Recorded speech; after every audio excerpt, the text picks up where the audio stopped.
Okay. In physics, our last topic in this reflection and refraction is power of lens. This is the power of lens. पहले video में math आ गया है, कोई बात नहीं, उससे कोई बड़ा किया तो हमने सब वही है, इतना ध्यान नहीं रहता क्योंकि मैं भी अभी 3:30 बजे पहुंच रहा हूँ और फटाफट खाना खाया तो हो सकता है 9 को मैथ पढ़ाई तो वही आ गया, कोई प्रॉब्लम नहीं, उससे कोई नहीं ना। पावर ऑफ लेंस, तो ना देखो दिस इज दैट, तो now power of a lens is it's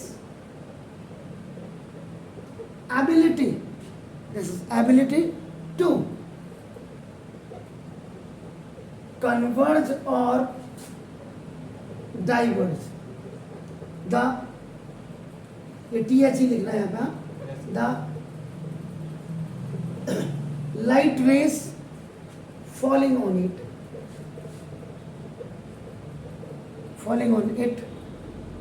or लिखा हुआ, or it can be defined as the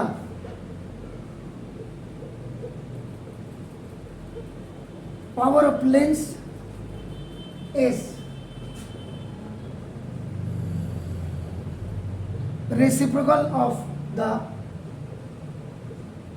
focal length of the lens. ये होगी सर, और याद रखिएगा focal length LEN of lens, ये आपका हमेशा मीटर में होनी चाहिए। जब ये मीटर में होगी तभी द यूनिट ऑफ जो पावर होगी, यूनिट ऑफ पावर, ये आपकी नाम इन डायोप्टर आएगी। Yes sir, dioptre, DIOPTRE, this is dioptre. लेकिन मीटर में means in some question if the focal length is given in centimetre, first you change that centimetre into metre. ये नहीं कि centimetre में आया है और आप नीचे डायोप्टर लिख रहे हैं, तो मेरा जैसा मास्टर तो 1/4 काट ही देगा। इसका मतलब आपको नॉलेज नहीं, आपने नकल मारी। ऐसा क्लियर, तो ये आपका हो जाता है। इसका मतलब power of lens is equal to 1/f in metre, ये होना चाहिए। क्लियर हो गया सर? तो ना अब इसमें स्पेशल नोट में फॉर कनकेव लेंस, गाड़ी की चाबी दे दी, power of focal length, power of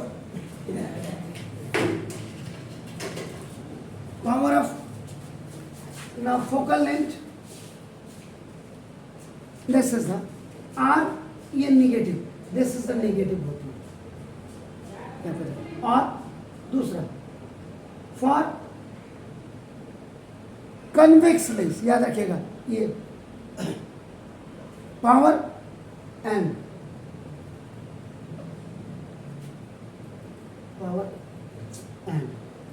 and focal length are, ये आपकी हमेशा पॉजिटिव होगी। कनकेव लेंस के लिए पावर एंड फोकल लेंथ ये नेगेटिव होगी, और कन्वेक्स के लिए पावर एंड फोकल लेंथ ये आपकी क्या होगी? पॉजिटिव होगी। Is it clear sir? Please do it. उसके बाद फिर आता है power of combination of lenses, the last topic है आपका नाम। इसका मतलब when a number of lenses are combined together, अगर इनको एक साथ आपका कंबाइन कर दें to increase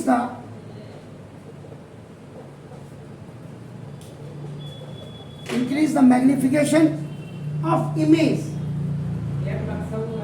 then net power of lenses placed in contact to each other. तो जो पावर ऑफ लेंसेज होती है इनको आपका नाम, ये सब एक दूसरे के कांटेक्ट में आ जाते हैं, याद रखिएगा. Contact to each other will be the algebraic sum, algebraic sum of individual power of lenses. इसका मतलब power is equal to combination of power में, ये कैपिटल पी होगा.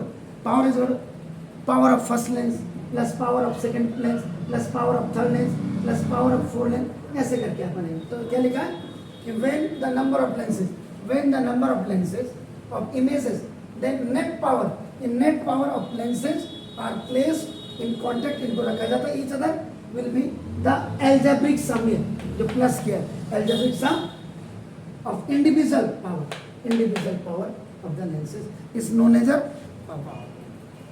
ठीक है ना, क्लियर. तो इसमें जो आपका basically you right the note, एक स्पेशल नोट लिख दीजिएगा इसके बाद कि यूजिंग मल्टीप्लाई का साइन बना के मल्टीप्ली ऐसे मल्टीप्लाई कर दिया मैंने.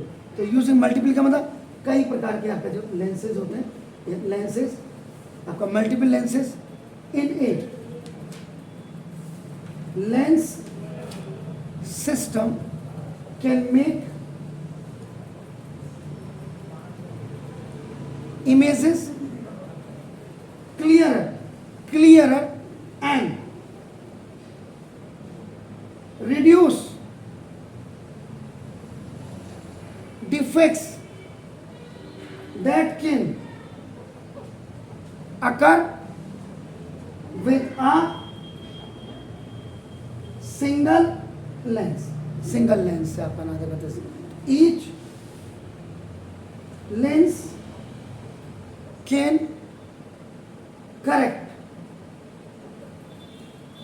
for different types of imperfections in how the lens bends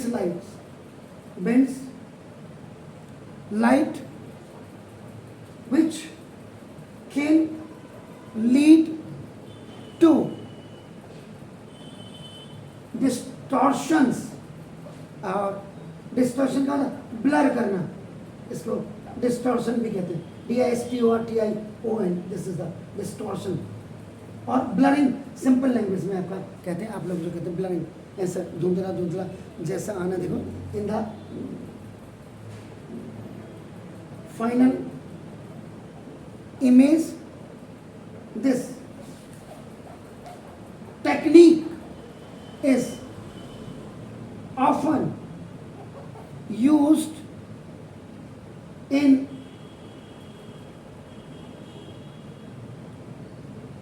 designing camera lenses आपका नाम, as well as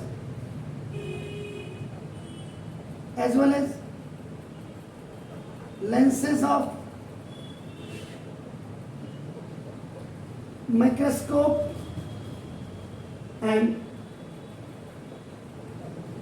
telescopes. तो power of combination of lenses का यूज आपका हमेशा माइक्रोस्कोप और टेलीस्कोप्स के लिए इनका यूज किया जाता है अपना. तो इसमें बाकी क्वेश्चंस आंसर कल से धड़ाधड़ आपके अकॉर्डिंग टू आपके NCERT के हिसाब से बताएंगे. Now chapter is finish. इस चैप्टर में थोड़ा मैंने क्या किया, एक्स्ट्रा जो आपके क्वेश्चन बता दिए जो पीछे आने थे, पर फिर भी आप कर लीजिएगा प्लीज़. तो now do it as soon as possible.